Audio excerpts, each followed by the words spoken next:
Eu sou a Natália Ramos, sou ginecologista aqui da Oia Care, e hoje nós temos uma convidada muito especial, a doutora Nara Nóbrega, que é colega endocrinologista, especialista em nutrologia, e vem hoje falar para a gente sobre esse tema tão interessante que é a síndrome dos ovários policísticos, e a gente vai aproveitar, como a gente tem esse viés da fertilidade, e falar um pouquinho sobre isso. Queria só aproveitar para dizer que essa webinar ela vai ser gravada e que no final a gente vai abrir para perguntas no chat e também via um link que vocês vão encontrar aqui no slide, e essas perguntas elas são totalmente anonimizadas. Então, Nara, muito obrigada pela sua presença. É uma honra ter você aqui com a gente. E vamos começar, então. Vamos lá, que responsabilidade falar para a Oia, né, e para as oianas, como vocês chamam, e para quem está aqui ouvindo, e que viés da fertilidade, né, Nath, bem importante na síndrome dos ovários policísticos. Acho que a maioria das pacientes nem sabe dessa correlação, então isso é bem engrandecedor para a gente. Então, vamos lá, síndrome dos ovários policísticos. Acho que o bate-papo, eu vou falar que esse bate-papo a gente pode chamar que a síndrome dos ovários policísticos é uma epidemia silenciosa, né? Começar falando isso. Por quê? Porque ela acomete 1 em cada 10 mulheres, isso é muito. Significa que se no meu consultório, de cada 10 mulheres, eu não diagnosticar uma, estou comendo bola. É muito. Na idade fértil, né? E é estimado que 50% dessas mulheres não têm o diagnóstico correto. E por que que um endocrinologista, para falar de uma síndrome que tem ovário no nome, né? Porque também é uma síndrome endocrinológica. Essa condição, ela inclui não só o ovário, que é uma glândula endócrina, que nós endócrinos também cuidamos, né, em conjunto com os ginecologistas, mas ela envolve outros hormônios não ovarianos que estão associados ao nosso metabolismo. E ela acaba sendo a condição endocrinológica mais prevalente em mulheres na idade fértil. O que é a SOP? Né? Vamos chamar de SOP para ficar mais fácil, síndrome dos ovários policísticos. Então, em vários momentos, você vai ver que eu vou falar síndrome, condição, eu não falo doença, porque não é uma doença. O que é uma síndrome? Na medicina, a gente chama de síndrome um conjunto de sinais e sintomas. E na síndrome dos ovários policísticos, eu posso ter várias combinações, um leque bem amplo de sinais e sintomas diferentes. E essa manifestação clínica tão heterogênea dificulta o nosso diagnóstico, porque nem sempre eu vou ter micropolicistos numa síndrome que leva ao nome de ovários policísticos. Olha que coisa. E eu posso ter duas pacientes completamente diferentes na sua expressão clínica que tenham um diagnóstico de SOP. Então, e até muito comum, às vezes no consultório, eu dou um diagnóstico e a paciente fala, mas eu não tenho cistos no ovário. Nem toda SOP tem cistos no ovário. Tá? Outra coisa é a paciente falar, olha, eu tinha síndrome dos ovários policísticos, mas desapareceu. Não desaparece. Os cistos no ovário, eles podem desaparecer. Inclusive, é muito comum que ocorra essa mudança, né, de fenótipo ao longo da vida, mas a SOP, ela é uma condição que você tem, porque ela é uma condição genética, ela é uma configuração de fábrica. E aí, você não deixa de ter. Mas sim, os sintomas podem mudar ao longo da vida, e aí confunde ainda mais todo mundo, né? Ela é tão genética que a gente sabe que na correlação aí entre mãe e irmãs com SOP, a sua chance aumenta em até 30%. E alguns estudos mais modernos sugerem que homens de famílias com irmãs e mães que tenham SOP podem ter manifestações metabólicas bastante similares. Então, isso é um campo bem amplo também para a gente começar a compreender o da genética, né? E o que são esses sinais e sintomas, afinal? E eu vou começar falando que a gente tem uma classificação muito moderna, tá? Que a classificação, a gente usava os critérios de Rotterdam de 2004, ainda utilizamos, mas o consenso internacional de SOP 2023 trouxe para a gente umas coisas diferentes. Então, esses sinais e sintomas, eu vou falar primeiro daqueles que são diagnósticos para síndrome, tá? São os ovários multifoliculares, não é qualquer cisto no ovário, não é qualquer folículo, isso a Nath vai falar melhor, mas tem que ter essa característicazinha, né, dos micropolicistos. A irregularidade menstrual, e por irregularidade eu posso entender, a paciente não menstrua, nunca fica em amenorreia há muito tempo, ou ela menstrua irregular, tem mês que vem, tem mês que pula, ou então são ciclos muito mais curtos que os tradicionais 28 dias, ou mais longos. Então, são essas irregularidades do período menstrual, tá? Outras características que a gente junta aí num grupo, que é o hiperandrogenismo. O que é isso? Significa o excesso de manifestações associadas à testosterona e aos hormônios da família da testosterona. Isso pode ser no sangue, então eu identifico uma testosterona alta, uma androstenediona alta no sangue, e ou clinicamente. O que eu vejo na clínica? Então, eu vejo tendência à acne, a alopecia androgenética, que mais do que uma queda de cabelo, é uma rarefação, né, especialmente nessa região aqui de fronte, uma rarefação dos fios, um afinamento do fio, a visualização ali do couro cabeludo, uma perda de densidade capilar. O hirsutismo, um nome bem técnico, mas o que ele quer dizer? Quer dizer pelos nos locais hormonalmente influenciados pela testosterona. Então, a gente fala muito aqui da região de mento, né? São pelos grossos, pelos terminais, não é penugem, pelos grossos, escuros nessa região, às vezes aqui na região intermanilar, às vezes na região suprapúbica, infraumbilical, em dorso. Então, são locais não comuns de manifestação de pelos terminais em mulheres. Essas três coisas que seriam os ultrassom, né, com alteração dos ovários, a irregularidade menstrual e o hiperandrogenismo, eles são os necessários para o diagnóstico. Eu preciso ter 2 de 3 presentes. E entrou algo muito novo, e aí tem tudo a ver com a OEA também, que o último consenso internacional traz para a gente que, no lugar de um ultrassom, eu também posso considerar como um critério um hormônio antimileriano alto. E aí eu vou deixar essa surpresa do porquê com a doutora Natália, para ela explicar melhor para a gente o que acontece com o hormônio antimileriano aí. Mas ele entrou também na suspeita, coisa que a gente já tinha ali na clínica, esse antimileriano está alto. Vamos investigar uma SOP? Agora ele entra para a gente também no critério, se a gente for seguir esse consenso internacional, tá? Bom, e aí significa que tudo isso que eu falei, numa síndrome que pode nem afetar o ovário no ultrassom, e leva o nome do ovário, então acaba que o diagnóstico fica muito difícil. Mas 70% das pacientes vão apresentar todos os sintomas, a gente chama de full bloom, são as pacientes com todos os sintomas ali manifestados. Os casos mais fáceis. Os outros 30, às vezes, a gente tem dificuldade no diagnóstico. E aí, dentro da endocrinologia, eu vou trazer a parte que não entra ainda na classificação, ainda por quê? Porque tem muita coisa para evoluir nessa classificação e compreender, que são as alterações do metabolismo. Então, quem tem a síndrome do ovário policístico vai ter não só essas manifestações ginecológicas, né, androgenéticas, vão ter também as manifestações do metabolismo da glicose, do metabolismo dos lipídios, das gorduras, tá? E essa alteração, ela se dá porque, além do hormônio testosterona, que é aí o centro dos sintomas, né, que atrapalha o ciclo menstrual, que traz os efeitos androgênicos, a gente tem um outro hormônio muito importante, coparticipante na fisiopatologia dessa síndrome, que é a insulina. Então, o que tem a ver a insulina, que está lá fabricada pelo pâncreas, a ver com uma síndrome ginecológica? Então, entender que, de uma forma, assim, explicando um mecanismo bem complexo, de uma forma simples, a nossa camada mais externa do ovário, que é a teca ovariana, ela é responsável por produzir a testosterona.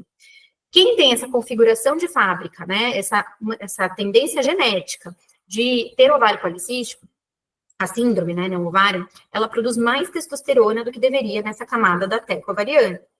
E a testosterona acaba atrapalhando num processo muito importante que acontece a cada milissegundo no nosso organismo, que é a entrada de glicose dentro da célula. Então, a glicose que está no sangue, ela não pode ficar muito alta, senão ela machuca as nossas artérias, os nossos vasos. Então, ela tem que estar sempre entrando para dentro da célula, onde ela é a fonte de energia. Para ela entrar na célula, a portinha não é aberta. Quem abre essa portinha para a glicose entrar é a insulina, produzida pelo nosso pâncreas. E é um set point muito perfeito, né? O nosso pâncreas percebe quanto que a gente ingeriu de glicose ou de outros alimentos, produz a insulina perfeita, abre a porta, a glicose entra. Quando eu tenho uma síndrome dos ovários policísticos, muito possivelmente, eu falo muito possivelmente porque esses estudos são assim, toda hora se renovando, mas o que a gente entende hoje é isso. A testosterona dificulta a abertura dessa portinha da célula pela insulina. Então, a mesma quantidade de insulina que eu tinha, que deveria conseguir colocar a glicose para dentro, já não consegue, a célula fica resistente. É como se ela ficasse cega para os efeitos da insulina. Então, o seu pâncreas tem que produzir muito mais insulina do que deveria para conseguir colocar essa glicose para dentro. Por quê? Porque se ele não colocar para dentro da célula e essa glicose sobrar no sangue, eu tenho um diabetes. Então, a gente entende que a insulina é um hormônio fundamental nesse processo. E, de quebra, insulinas altas são identificadas, né, em muitas das pacientes que têm síndrome dos ovários policísticos. A insulina alta, por sua vez, ela não fica influenciando todas as células, como eu falei, em alta quantidade, tentando abrir o receptor. É lá no ovário, essa insulina insistentemente agindo na camada externa, que é a teca, acaba estimulando a produzir mais testosterona. E eu fecho um ciclo. Testosterona leva a mais insulina leva a testosterona. E aí a gente até tem aquela pergunta clássica, né, que nós médicos temos sempre nos congressos, que é, quem que tá mandando nessa síndrome? Quem tá dirigindo esse ônibus? É a testosterona ou é a insulina? Aí eu vou puxar a sardinha para o meu lado um pouquinho. O que acontece? Ainda falando um pouquinho dessa insulina alta, o que causa, né? O que tem que ficar com a insulina alta? Então, a insulina alta significa uma resistência à insulina, que é um outro nome que a gente pode dar para o pré-diabetes. Então, a gente sabe que 1/4 das pacientes com síndrome dos ovários policísticos vai evoluir para diabetes, isso é muito alto, 25%, né? 20 a 30% das pacientes tem 20 a 30% não. Existe um aumento do risco de diabetes gestacional em 20 a 30%. Você fica mais predisposta a ter um diabetes gestacional, porque a gestação já é uma situação de resistência insulínica. Você tem um aumento de doenças cardiovasculares por todas as causas em pacientes com SOP, um aumento da esteatose hepática, gordura no fígado, né? Um aumento da obesidade, principalmente obesidade centrípeta, aquela na região visceral e abdominal. E ainda temos um aumento de transtornos alimentares, como bulimia, compulsão alimentar, depressão e ansiedade. Podem estar associados a essas outras comorbidades. Então, a gente entende que a síndrome dos ovários policísticos deveria se chamar síndrome hiperandrogênica metabólica anovulatória, que é tudo que acontece aí. Tem muita testosterona com seus sintomas, tem alteração aí da ovulação e tem alteração metabólica, que é o que às vezes a gente deixa passar. E aí eu não vou falar de tratamento, mas eu vou falar aqui por que eu estou puxando a sardinha para a insulina. Porque a gente sabe que tratamento da SOP, ele é conforme a queixa do paciente.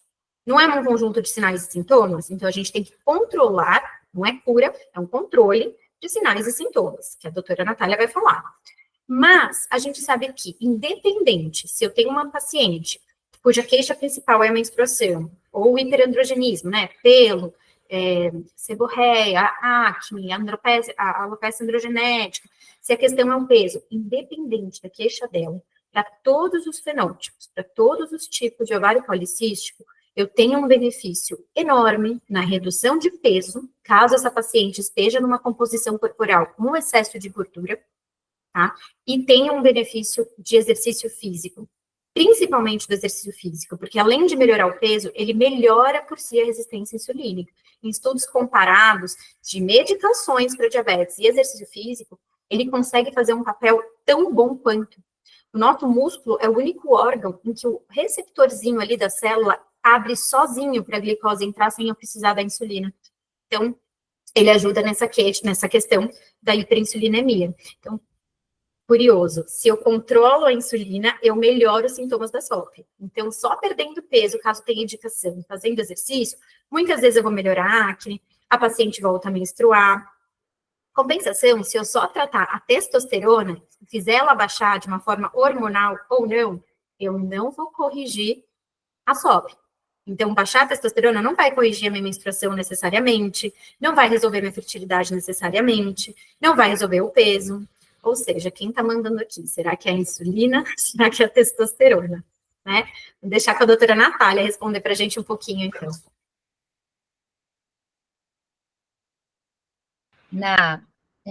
Acho que é extremamente enriquecedor ouvir você falando isso, e é uma provocação muito boa, mas eu realmente acredito, eu concordo com você. Não é? Apesar de você estar puxando a sardinha para a endocrinologia, eu não tenho como negar que eu acredito que quem vem antes aí, com certeza, deve ser a hiperinsulinemia, e é isso que você falou. Ainda que não seja, ainda que a gente não saiba quem manda, a gente sabe que no final essa é a chave da história, né? Porque a gente sabe que reduzindo a resistência à insulina, é isso que você falou. A gente pode chegar até a restaurar a fertilidade espontânea da mulher. Então, assim, a gente talvez nunca descubra a causa dessa fisiopatologia, mas a gente descobriu que, de fato, diminuir a resistência à insulina, ajudar essa paciente a ter uma perda de peso, trabalhar nesse atendimento multidisciplinar que você está falando, com certeza vai fazer a gente ter uma melhora. Pode até não ser, a gente pode até não conseguir uma fertilidade espontânea, ou seja, a gente pode até não ter uma gravidez naturalmente, mas a gente melhora até as probabilidades do tratamento. Então, eu vou falar um pouquinho sobre isso. Mas, então, pegando um gancho aí do que você trouxe com relação à síndrome dos ovários policísticos e já trazendo para o nosso lado, que é um lado de fertilidade, eu acho que você já ilustrou muito bem todas as causas, né? Então, como você falou, a gente sabe que existe uma disfunção neuroendócrina, então a gente sabe que pelo fato de a gente ter uma hiperinsulinemia, um aumento da testosterona, a gente acaba tendo uma dificuldade dos sinais da hipófise, do cérebro, né, eles chegarem de forma correta para o ovário e fazerem com que haja uma ovulação naturalmente, né? Então, a gente tem ali um desequilíbrio entre o hormônio luteinizante, o LH, e o folículo estimulante, que é o FSH, e isso não é um critério, mas isso é um sinal bem importante de um aumento ali da TECA, enfim, desse desequilíbrio causado pela síndrome dos ovários policísticos. Então, ela é totalmente neuroendócrina, né? Ela é multidisciplinar. A gente sabe também, tem muitos estudos que mostram que quando a gente pega o líquido do folículo de mulheres que têm a síndrome dos ovários policísticos, a gente sabe que tem um microambiente ali alterado, ou seja, existem ali componentes que comprovam que o folículo, ou seja, a qualidade desses óvulos das mulheres com síndrome dos ovários policísticos não é igual à das mulheres que não têm. Então, tem a questão do aumento da testosterona, e a gente sabe que o aumento da testosterona naturalmente vai piorar a disfunção neuroendócrina, vai piorar esse microambiente folicular, a resistência insulínica, que você já trouxe bastante, e as interações genéticas e ambientais, que você também trouxe. As genéticas é isso que você trouxe, né? A questão hereditária, de mãe para filha, e a gente percebe essas características presentes nas mulheres, geralmente da família toda, e as ambientais, que são principalmente relacionadas aos nossos hábitos. Aos nossos hábitos. Então, por exemplo, nós já temos uma disfunção que aumenta a nossa chance de resistência à insulina, a gente vai lá e tem uma alimentação completamente inadequada, que piora essa resistência à insulina. Então, existe a genética, existe a fisiopatologia e existe os fatores ambientais.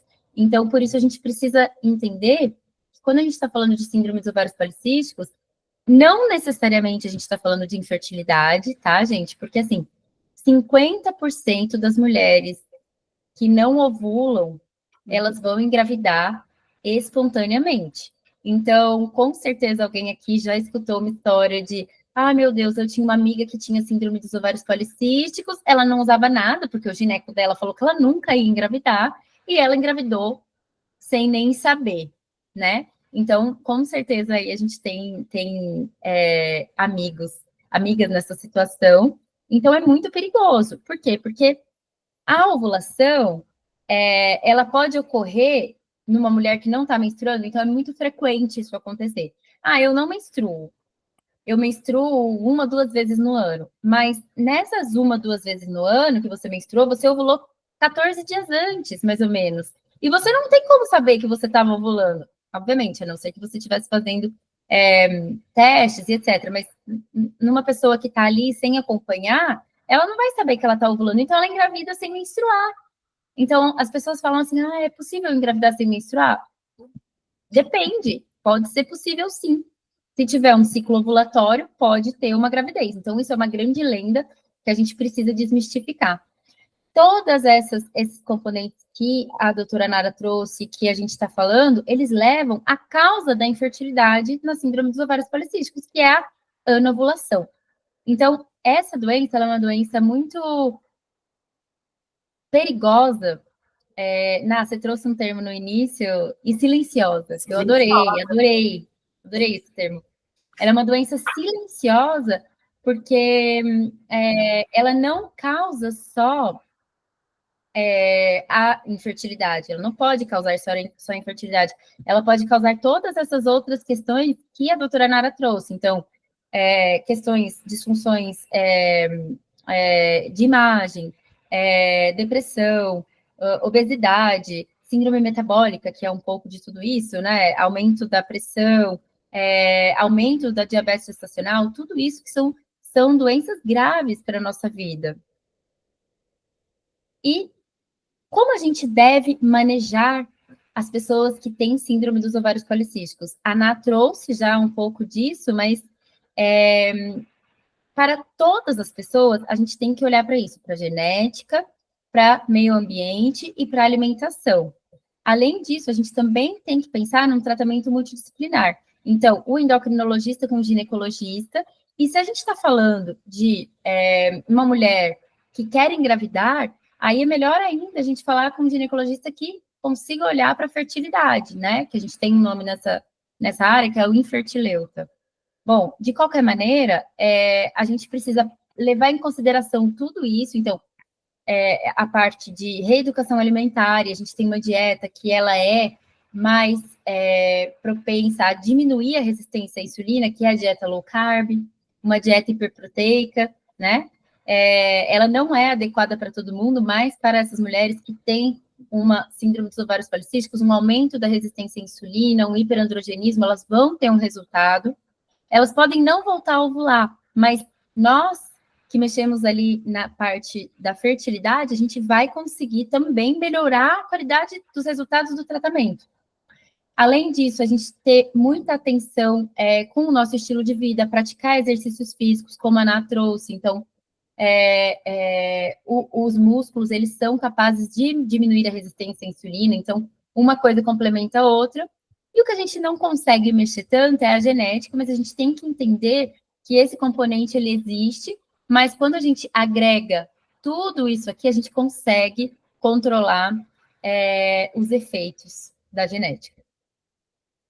E aí, quando a gente pensa, bom, fiz tudo isso, né, Nádia? Muitas vezes a gente faz tudo isso, a gente tem um estilo de vida adequado, a gente tem bons hábitos, pratica exercícios físicos, pelo menos 150 minutos de exercícios físicos moderados e intensos por semana, 150 minutos por semana. A gente faz tudo isso e aí não dá certo. Bom, a gente tem que lembrar, para a gente considerar que um casal heterossexual está com dificuldades para engravidar, a gente considera que, caso a mulher tenha até 35 anos de idade, 1 ano de dificuldade, ou para quem tem 35 anos ou mais, 6 meses. Caso você já saiba dessa condição, da síndrome dos ovários policísticos, a gente não precisa esperar esse tempo para dizer que você pode estar com dificuldades.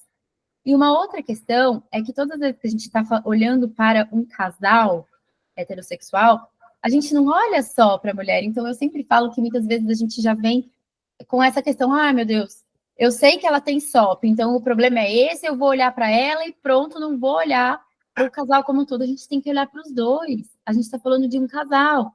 Então, a gente sabe que hoje em dia o estilo de vida ele tem um impacto na vida de muitas pessoas, não só mulheres, mas homens também. E a gente tem que entender que 1 em cada 6 casais no mundo, não é Brasil, é mundo, vão passar em algum momento por um aconselhamento reprodutivo. A nossa idade, ela está aumentando. Então, quando a gente vai adicionando os fatores, idade, dificuldade para estilo de vida, muitas vezes a gente tem uma grande exposição a telas, a gente tem uma qualidade do sono pior, a gente tem os perturbadores endócrinos, acho que a Ana pode falar um pouquinho sobre isso. Não tem necessariamente a ver com a SOP, mas ao mesmo tempo tem, porque quando a gente fala de fertilidade, não é só olhar para uma causa, a gente tem que entender que são várias causas, tá? Então, muitas vezes, essas causas externas, elas também levam a gente a escolher um desses 2 tratamentos que a gente vai explicar para vocês. Então, os tratamentos mais frequentes são os de baixa complexidade.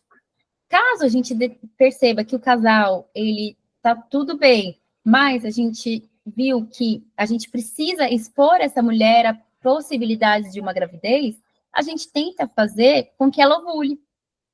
Então, muitas vezes, quando a gente faz essa mulher ovular, essa mulher com síndrome dos ovários policísticos, a gente pode fazer ela ovular para ter o coito programado, que é nada mais é do que a gente dar medicações para que essa mulher ovule e tenha relações sexuais em casa, ou a gente pode fazer a mesma estimulação para a ovulação e partir para uma inseminação intrauterina, que o homem, ele colhe o sêmen no laboratório, a gente faz um processamento e coloca esse sêmen dentro do útero da mulher no momento adequado.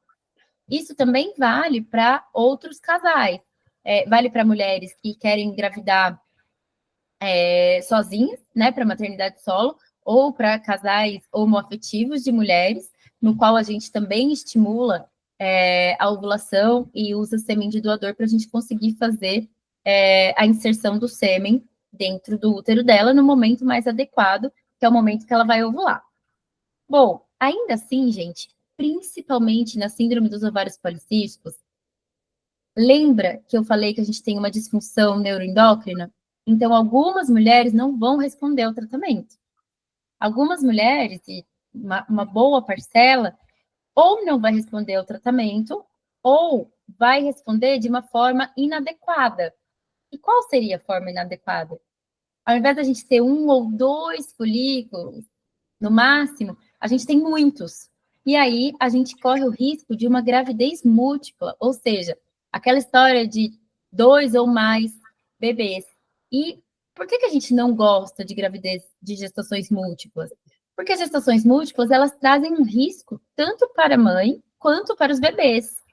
Então, todas as vezes que a gente puder evitar essas gestações múltiplas, a gente vai tentar, tá?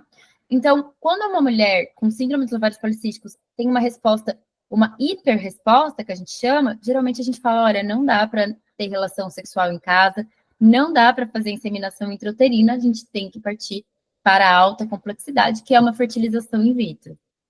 E a fertilização in vitro, gente, muitas vezes ela assusta, né?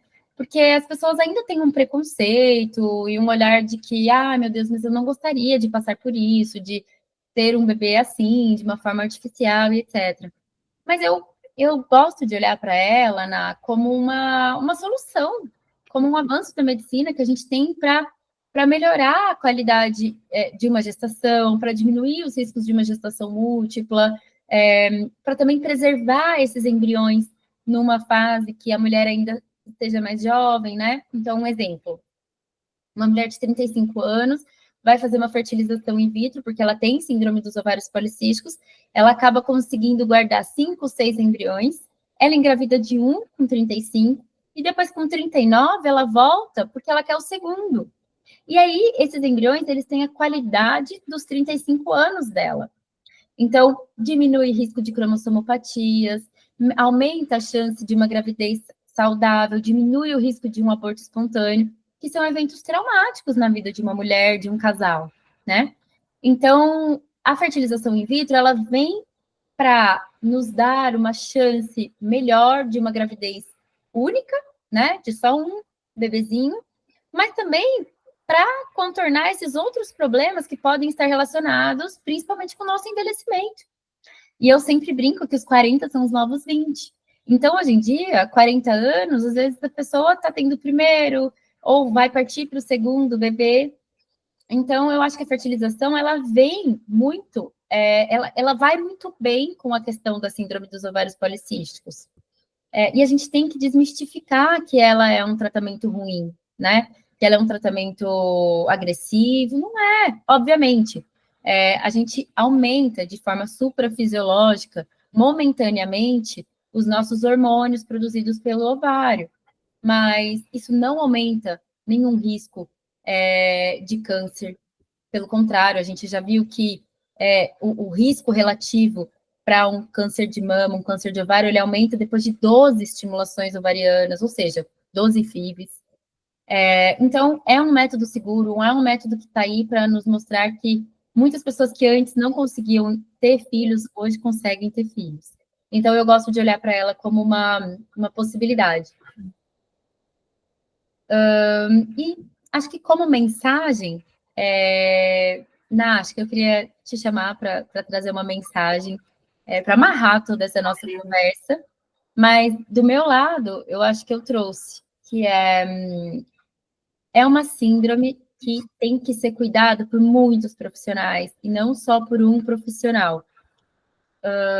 E que a gente não deve nunca deixar de olhar os outros pontos da vida desse casal, né? Então, a idade da mulher, a chance dela ter outras doenças, porque a gente sabe que a síndrome dos ovários policísticos também tem relação com outras doenças, e aí miomatose, a presença de miomas, a presença de endometriose, e acho que o assunto ele pode render bastante, mas a gente não pode falar assim, meu Deus, essa pessoa tem SOP, síndrome dos ovários policísticos, e é isso. Vamos fazer ela ovular que ela vai engravidar. Não é só isso.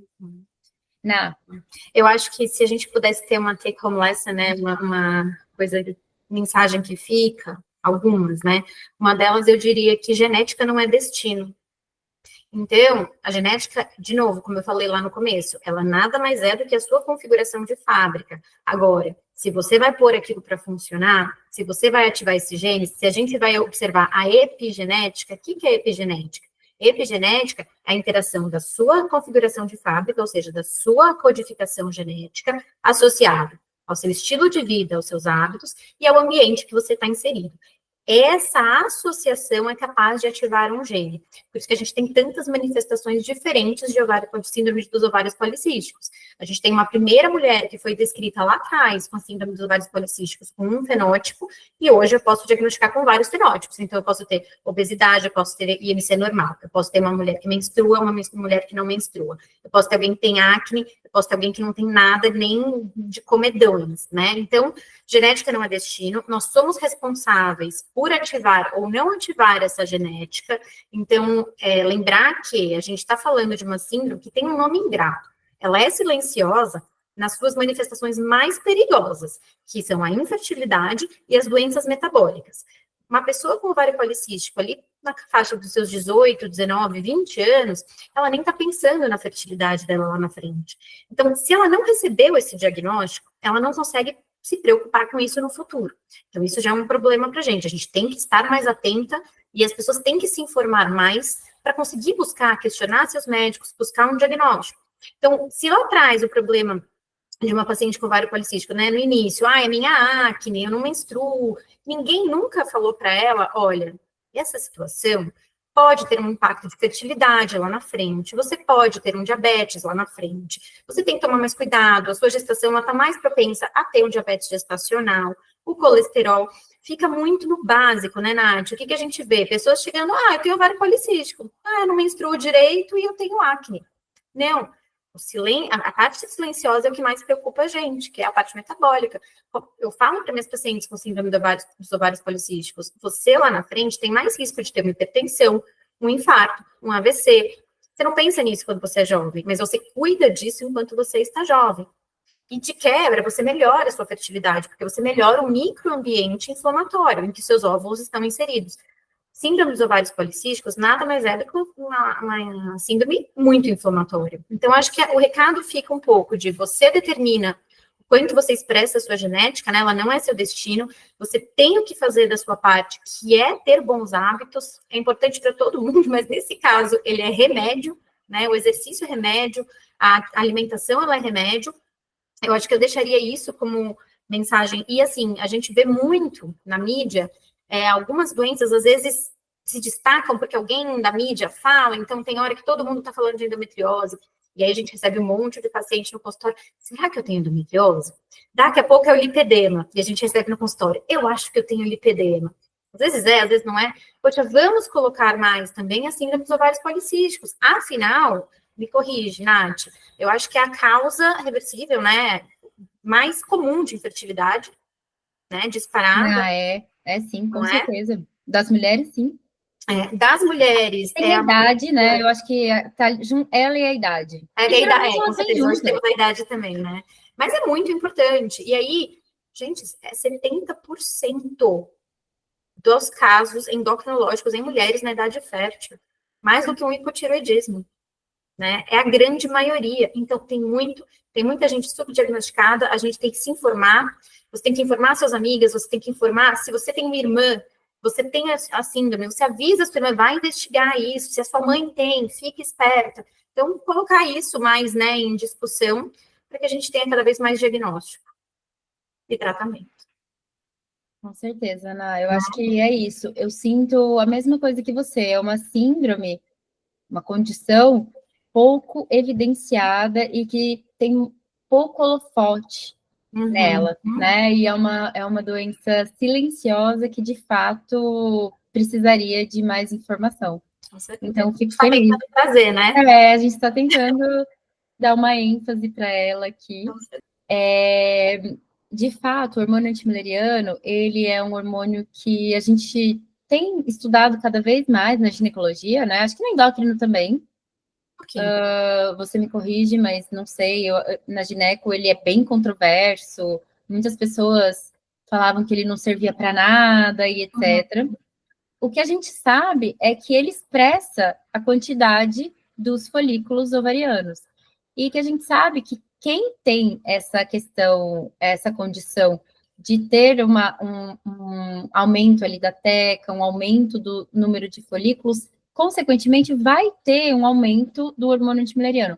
O grande ponto do AMH, na minha opinião, é que às vezes, por exemplo, as pacientes que usam pílula, as pacientes que usam algum método, principalmente hormonal, elas podem estar com ele falsamente reduzido. Não a nível de confundir tanto a gente, mas alguns métodos podem chegar até 60%, 70% de diminuição da expressão do hormônio antimileriano. Por isso que eu acho que ele ainda é tão controverso, porque eu até concordo que ele não deveria ser um critério, como ele por muito tempo não foi. Mas qual é a questão? Ele não vai falar para a gente se uma mulher tem ou não, mas ele vai levantar o alerta para a investigação, como a Ana falou. Então, se você tem um hormônio antimileriano superior a 2,5, os estudos eles ainda são muito controversos, não tem uma barra, mas superior a 2,5 é um bom, né, Ana? O que você acha? Assim, superior a 4...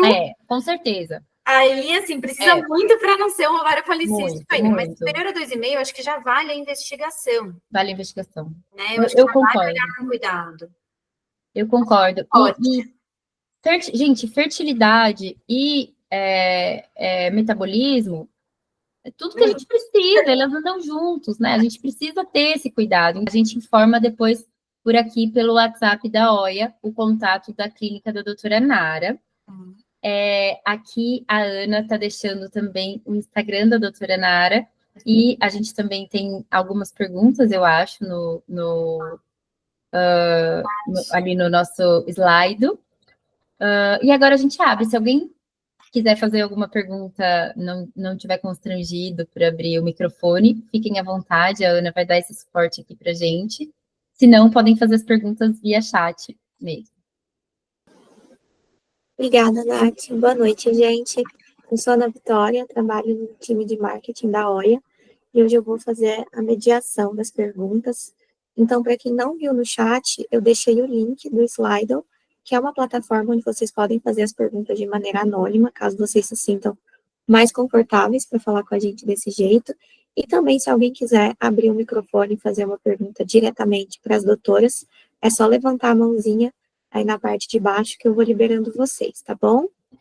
Mas, por enquanto, a gente vai para as perguntas que estão aqui no slide. Primeira pergunta.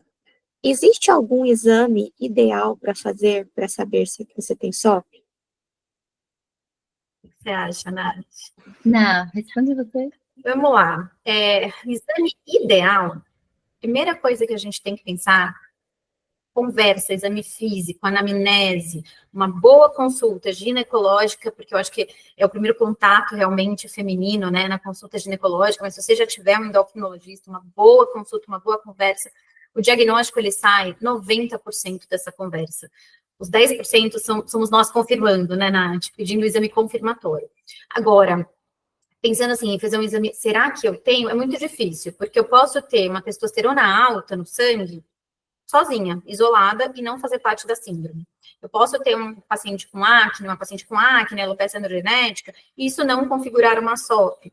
Então, fica muito difícil. A gente ainda hoje não tem um exame de triagem. Existem duas coisas que chamam, assim, além da testosterona alta no sangue, algumas coisas que chamam a nossa atenção. A primeira é o antimileriano, então ali acima de 2,5 vale uma investigação, e o que a Nath falou também da relação LH-FSH. Então, você ter um LH muito maior que o FSH no exame pode lembrar a gente uma síndrome, mas não confirma. Então, a gente não tem um screening, a gente não tem uma triagem, tá? Que não seja uma boa conversa e investigação da história do paciente, da paciente. O que você acha, Nath? Não, eu concordo. História, história, história. Eu sempre, como você trouxe, eu acho que uma boa consulta, ela é tudo, né? Falar com especialistas, endocrinologista, ginecologista, é essencial ser examinado. Por quê? Porque eu sou, a gente é novinha, mas eu sou da velha guarda, que eu acho que os exames, eles são para confirmar, né? Então, a gente não pode esquecer que essa mensagem é para tudo, todas as pessoas que estão aqui e ouvindo a gente. Os exames, eles têm que ser, eles são necessários para a gente confirmar o que a gente já está suspeitando. Mas existem vários sinais de resistência à insulina, a Ná pode falar. Sinais de hiperandrogenismo. Então, se você tem pelinhos em locais que a gente que não são locais mais comuns das mulheres, nem sempre, né, Ná? Porque também tem uma questão de origens, né? Sim, não é pelo em região comum, que isso a gente tem, dependendo da sua descendência, né? Ter mais penugem, mais pelo. Tem que ser pelo terminal nas regiões hormonais, né? Que leva o nome de hirsutismo. Mas você falou uma coisa interessante, Nath, dos sinais de resistência insulínica. Existe uma coisa que chama cantose nigricans, que é um escurecimento de algumas dobras. Então, geralmente, o escurecimento aqui das dobras da região cervical, axila, virilha, fica mais escuro, né? Tem gente que acha até que tem que esfregar. Não sai, não é sujeira, ele fica mais escuro, isso significa resistência insulínica. É um sinal importante para a gente, mas graças a Deus vejo cada vez menos. A gente está vendo cada vez menos, que acho que está todo mundo aí cuidando cada vez mais de peso e atividade física, né? Acho que... Mas é isso, eu acho que é consulta. Consulta, consulta, consulta. Os exames, eles vêm para confirmar. E cada uma vai ter uma expressão dos exames, e às vezes os exames vão estar normais, e isso não vai excluir que você tenha alguma coisa. Não vai excluir. Perfeito, gente, obrigada. A gente tem bastante dúvida relacionada ao AMH. Então, a primeira é: tenho SOP e meu AMH é muito alto. O que isso significa? Esse é com a doutora Nath. Bom, eu acho que eu até comentei sobre isso, mas o hormônio antimileriano, ele é expressado pelas células da granulosa, que são as células dos folículos ovarianos, os famosos cistos, que, na verdade, gente, é um nome que eu concordo com a Nay, não é um nome adequado. Eu gostaria muito que ele fosse revisto, porque quando a gente fala de policístico, a gente acha que os ovários, eles têm muitos cistos, né? E cisto é uma coisa meio que mal vista, mas, na verdade, os ovários, eles são multifoliculares, eles têm muitos folículos ovarianos. E os folículos, eles produzem hormônio antimileriano. Então, o hormônio antimileriano aumentado, ele vai estar traduzindo o aumento desses folículos. Tem a ver uma questão metabológica aí relacionada ao aumento da teca e ao aumento, a gênese dessa doença, que provavelmente tem um cunho genético hereditário aí. Mas é isso que ele quer dizer, é isso que ele está expressando. Então, a gente não consegue falar que uma pessoa tem síndrome dos ovários policísticos se ela tiver, por exemplo, um hormônio antimileriano inferior a 1. provavelmente ela não tem, tá? Ou se ela teve, em algum momento da vida já está controlado, e ela já está numa fase de diminuição da reserva ovariana aí, caminhando para a menopausa, mas não tem nem estudo nessa área, mas não é, né, Ná? O que você acha? E lembrar que também, eu tenho um antimulleriano super alto, então a minha fertilidade está ao máximo. Não é por aí. Até porque o antimulleriano, ele refere à quantidade que a Nath falou de folículos. Nem sempre que tem folículo ovula, não é mesmo? Então não adianta ter um monte de folículo e não ovular. Fato é que as mulheres com síndrome do ovário policístico, elas entram na menarca, elas menstruam pela primeira vez um pouquinho mais tarde, a média ela é um pouquinho puxada ali para cima, e elas entram na menopausa um pouquinho mais tarde também, tanto por ter iniciado os ciclos menstruais mais tarde, como também por terem mais folículos que não foram ovulando ali, mas não significa que você vai ter uma fertilidade diferenciada porque ele está mais alto. Então, acho que a nível de hormônio antimileriano, o baixo não é bom e o muito alto não significa que é bom. Exato, né? E só um complemento que não tem a ver com síndrome do ovário policístico, mas quem tem um hormônio antimileriano baixo também não significa que é infértil, tá, gente? Isso é um mantra que a gente tem que ter na cabeça.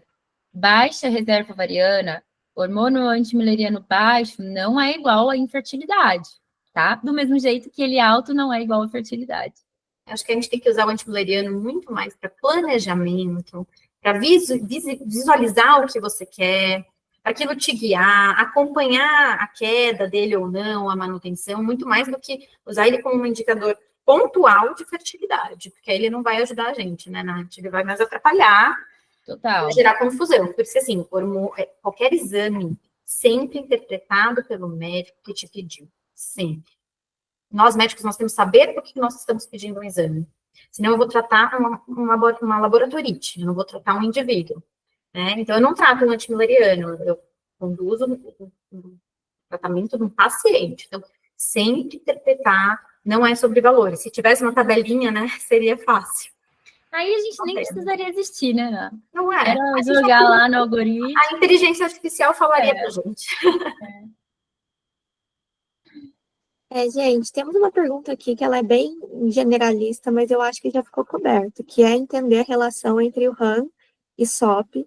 Eu acho que já ficou muito bem respondida. Se quem fez a pergunta tiver mais alguma dúvida, o slide está aberto, as doutoras podem responder para a gente.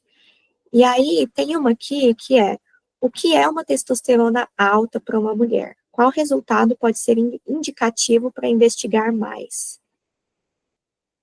Essa é sua. Pois é. Então, assim, primeiro a gente segue os valores laboratoriais do laboratório. Então, esse range, essa variação do laboratório, tá? Mas, numa média aí, se a gente for pegar a maioria das referências laboratoriais do limite superior de normalidade, a gente está falando de testosterona para ser alta, fora do normal, por volta de 60 para cima, tá? Agora, eu sou uma paciente com suspeita de síndrome dos ovários policísticos. Eu tenho acne, eu tenho hirsutismo, eu tenho um pelo aqui, que tá incomodando, ele é pretinho, bem formado, né, um pelo grosso, e eu tô com menstruação irregular. Eu já fechei os critérios, eu não preciso ter testosterona alta no sangue. Então, o critério da testosterona, ele pode ser clínico, sinais clínicos desse excesso, ou o laboratorial. E a mesma coisa vale, eu posso ter uma testosterona super alta no sangue e a paciente não tem uma acne. E eu posso ter os dois combinados, que é o mais comum. Então, para a gente falar alta, ela teria que estar fora da referência do laboratório em si que foi utilizado. A média aí é acima de 60. Da testosterona total, né? Perfeito, Nara. Lembrando que, é uma coisa curiosa, Nath, o hirsutismo, a chance de um hirsutismo, né, que seria esses pelinhos em regiões não comuns, né, mais estimados pela testosterona, ele está associado em 88% com o diagnóstico de ovário policístico. Ele é o mais patognomônico. Sério? Quase sempre a tendência é aquilo. E na sua experiência, curiosidade, as pessoas, isso é pergunta minha mesmo. As pessoas que têm o hirsutismo clínico, né? Então, a presença dos pelos ou alopecia, etc. Nem sei se você tem essa resposta, mas no geral, elas têm alteração laboratorial, ou seja, alteração no exame de sangue ou não? Em geral, sim. Tá? Assim, vou corrigir. elas não têm alteração nenhuma de testosterona acima de 60. Eu tenho poucas evidências de pacientes que têm os dois, mas são pacientes que têm uma testosterona, se eu for dividir ali, da metade para cima, então vai 40 e pouquinhos. Mas para pegar acima de 60, testosteronas assim bem altas, não é a maioria. O diagnóstico que eu faço hoje é muito mais clínico, pelo critério clínico, do que pelo critério. Uma outra curiosidade, né? Na endocrinologia, a testosterona, o ensaio de testosterona feito no laboratório, ele não foi feito para níveis de testosterona abaixo de 200. Ele foi feito para testosteronas masculinas, acima de 200. Ele é muito falho para detectar valores inferiores de testosterona. Então, a dosagem de testosterona na mulher, ela é falha, tá? Além da gente ter muitos interferentes, o uso de biotina, tem que fazer a pausa para poder colher, porque ela pode interferir no ensaio laboratorial, tem vários fatores de viés. Mas como é um ensaio clínico que não foi feito para testosteronas mais baixas, vira e mexe a gente não tem essa certeza, assim, também do valor. A clínica é basicamente quem pontua mais. Obrigada, Ana, interessante. Então, curioso, né? É importante, gente, exame, mais uma vez, acho que o resultado de tudo isso é exame, não é diagnóstico. Não é para dar Google. Não é só da Google. Pode ter tudo normal e ter alguma alteração. Exatamente. A grande armadilha, né? Uhum. Gente, próxima pergunta é sobre fertilidade. Tenho SOP é igual a não vou engravidar naturalmente? Não é, Ana. 50% das mulheres que têm SOP vão engravidar sem passar pela live, sem passar com a doutora Nara, sem passar na OIA, elas vão engravidar naturalmente. SOP não é método contraceptivo. As pessoas com SOP engravidam. Nath, tem um caso de consultório, hein? Paciente ficou 1 ano sem vir em consulta, sem usar anticoncepcional, porque não estava menstruando. Sabia que tinha SOP. Quando voltou grávida. Provavelmente de umas 20 semanas ainda, já. 3 meses. E, ó. Gente, é frequente. Quem não tem uma amiga adolescente que engravidou assim, eu conheci várias. Mas, gente, cuidado. Pessoas com SOP também precisam usar métodos contraceptivos, não esqueçam disso, tá? Então, mas 50% vão precisar. E às vezes, gente, não é só por causa da SOP. Às vezes, a gente não pode esquecer dos outros pequenos fatores que a gente pode ter no casal, né? Então, olhar sempre o lado masculino e olhar sempre outras doenças na mulher. Então, a presença de miomas, a presença de endometriose, são primos, eles andam ali pertinho um do outro. E outros fatores também que são importantes. Perfeito, Nath. Mais uma sobre fertilidade. Acho que ela está falando aqui de congelamento de óvulos. Existe um protocolo diferente de estimulação ovariana para quem tem SOP? O risco de hiperestimulação é maior ou menor? Essa é muito boa. Quero saber também, Nath. Muito boa.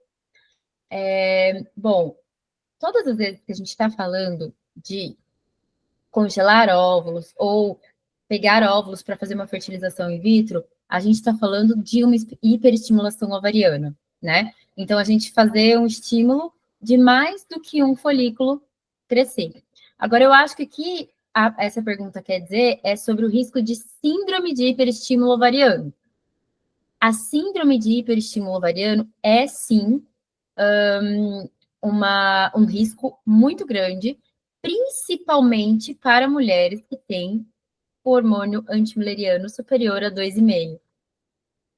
Então, acho que é por isso que eu, no meu coração, relaciono ali o AMH 2,5 e a questão da síndrome dos ovários policísticos. Por quê? Porque a gente sabe que a pessoa que tem o hormônio antimileriano superior a 2,5, a pessoa que responde ali durante o hiperestímulo ovariano, durante o estímulo ovariano, com mais de 15 folículos, essa pessoa, ó, eu ligo 2 alertas aqui, ela tem um risco maior para a síndrome do hiperestímulo, que é uma síndrome grave que pode levar uma mulher até a óbito, tá, gente? Então, hoje, uma oiana, que é como a gente chama carinhosamente os pacientes, me ligou porque ela estava com medo de fazer o estímulo ovariano por causa disso. E eu falei para ela o que eu vou falar aqui para vocês. A gente tem como evitar. a gente tem medidas para evitar a síndrome do hiperestímulo ovariano. Quais são as principais? A primeira é a gente fazendo o controle de quanto de gonadotrofina, que são os hormônios que a gente usa para fazer a estimulação ovariana, quanto a gente vai usar, mas não só isso. A principal medida é o tipo de trigger, ou seja, o tipo de medicação que a gente vai usar para desencadear a ovulação. Então, antigamente, que a gente não conhecia muito esses mecanismos, se uma mulher com síndrome dos ovários policísticos fosse muito estimulada, a gente cancelava o ciclo. Hoje em dia isso não existe mais, porque a gente tem o deflagramento da ovulação com agonistas do GnRH, que são medicações seguras, que quando a gente tem o hiperestímulo, a síndrome do hiperestímulo, a gente vai ter a leve. E não só isso, a gente utiliza a cabergolina, que é uma medicação que não serve para isso, mas que acaba diminuindo a chance da gente ter um extravasamento de líquido livre. Então, a gente tem várias formas de diminuir o risco e de tirar a pessoa do risco de moderado a grave, né?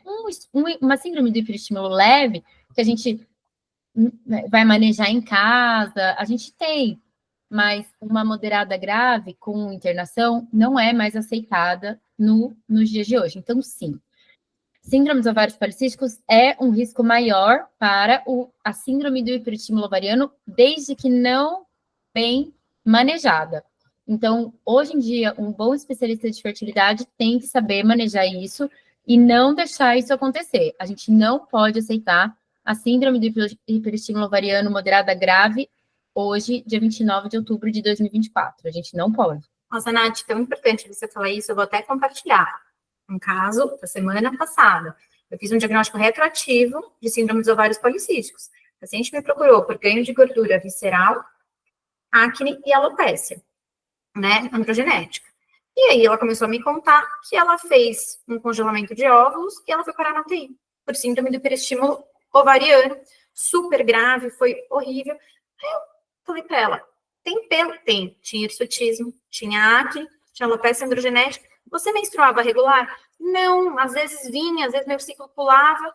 Bom, eu perguntei isso. Eu falei, você fecha os critérios para síndrome dos ovários policísticos, eu não preciso ver seu exame. Você tem uma testosterona antes do congelamento? Não, não colhi. Tem um antiwileriano? Não, não fiz. Então, veja bem, olha, assim, até essa sequência de erros. História mal tirada, porque se qualquer pessoa tivesse perguntado a história dessa paciente, ia ligar as anteninhas, pode ter uma SOP aí. Vou tomar cuidado com o protocolo que eu faço. Bom, a parte dos exames não pedidos nem se comenta, mas só pela conversa clínica. Então, se você não tiver uma boa avaliação, seu médico, uma boa conversa, se tudo não for extensamente ali conversado, não dá para confiar de você seguir com qualquer coisa, né? Com congelamento ou com qualquer coisa, porque passa batido nesses diagnósticos e aí acaba tendo coisas graves que não poderiam mais ser aceitas, como a Nath falou. Gente, imagina, essa pessoa foi para UTI, deve ter tido uma CIT. É muito grave, gente. Muito então, grave. assim, não é aceitável, tá? Não é aceitável. Isso não é aceitável. A gente tem que Não saber... deveria nem mais falar tanto sobre isso. Não! Não deveria ser um medo, né? Não deveria ser um medo. Não deveria ser um medo, mas infelizmente a gente sabe que, enfim, mas o buraco é mais embaixo. Porque eu achei que era muito mais recorrente, já não é tanto. Não. Bem legal. Não. A gente super válido o alerta, Nath. Obrigada. Vamos lá. Como eu tenho SOP, a chance da minha filha ter é maior? Na FIV, é possível prevenir isso? Doutora Nath. E você, Nath? A chance é maior. A chance é maior por volta aí de... Eles falam... não é certo, tá? Mas uma prevalência entre 24% e 32% de chance a mais de ter. E na FIV ainda não é possível prevenir na FIV. Ainda não é. Mas eu acho que a Ana trouxe um sentido importante aqui. Você não é condenado a manifestar os sintomas, porque você tem a genética, né? Pelo contrário, hoje em dia a gente, com todo o conhecimento, com tudo isso, a gente consegue diminuir a expressão dessa genética, né? Graças ao estilo de vida, graças a possibilidade de ter uma dieta adequada, acompanhamento e etc. Então, às vezes isso não vai ser o suficiente, mas com certeza isso vai diminuir a gravidade do impacto da doença na vida da filha. Perfeito, Nath. Gente, estamos indo para as 2 últimas perguntas, então se alguém quiser, ainda ficou com alguma dúvida, se quiser perguntar, o momento é agora. Vamos lá. Tenho alopecia androgenética, mas minha menstruação é regular, costumo oscilar 2, 3 dias por ciclo e não tenho muitos pelos. Deveria investigar mais? Com certeza.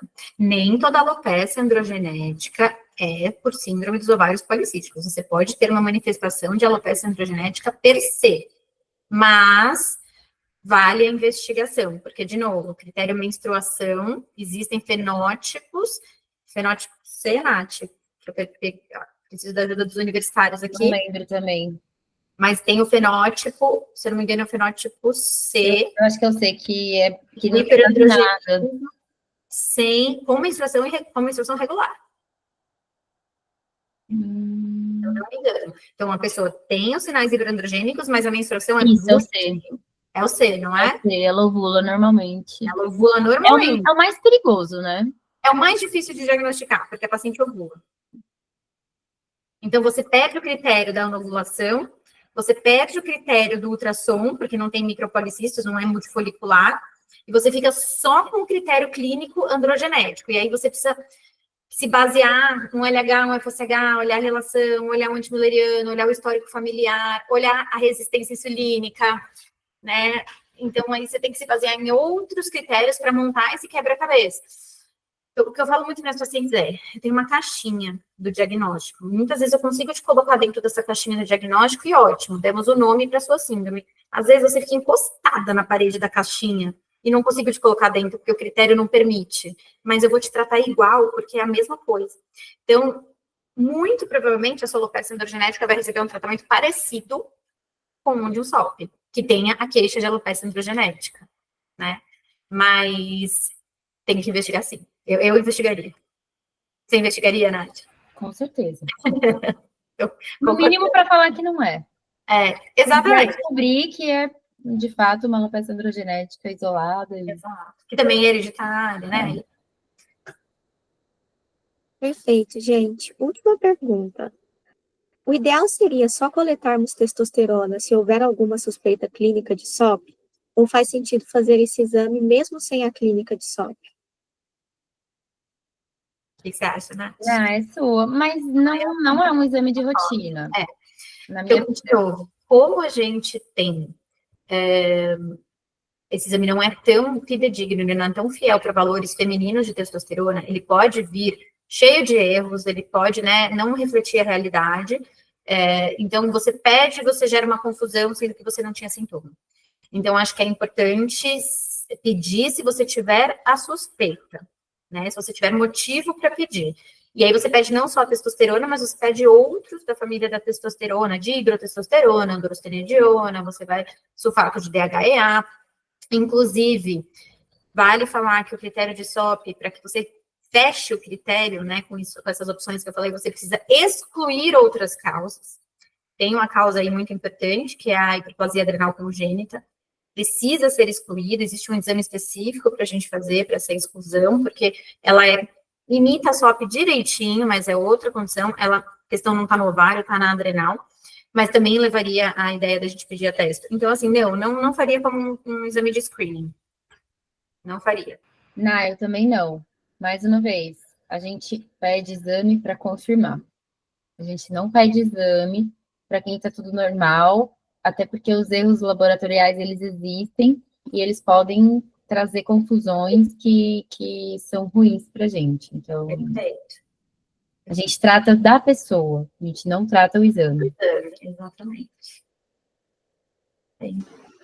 Perfeito, gente. Chegamos ao final das nossas perguntas. Queria agradecer muito a participação de vocês, a tudo que a gente aprendeu hoje, né? Hoje com uma convidada super especial, doutora Nara, obrigada pela participação. E Nath também, obrigada por estar sempre aqui com a gente, mostrando um leque né, muito grande de temas que a gente consegue fazer uma interface também com fertilidade. Eu que agradeço o convite, Ana, agradeço a Oia, a Nath, pelo convite, pela confiança de vir falar aqui para as oianas, e achei que foi muito enriquecedor realmente, né, eu acho que duas especialidades que são uma dupla dinâmica, né, se complementam muito, nada como a ginecoendocrinologia. Sempre uma honra estar com você, trocando, e eu me pergunto por que a gente não faz mais isso, mas enfim, acho que com projetos. Obrigada de coração, foi um prazer e com certeza a gente vai trocar muito ainda. Obrigada para quem assistiu, né, quem acompanhou a gente. Vai ficar gravado, Nath? Vai ficar gravado e as pessoas vão receber também depois, né, Ana?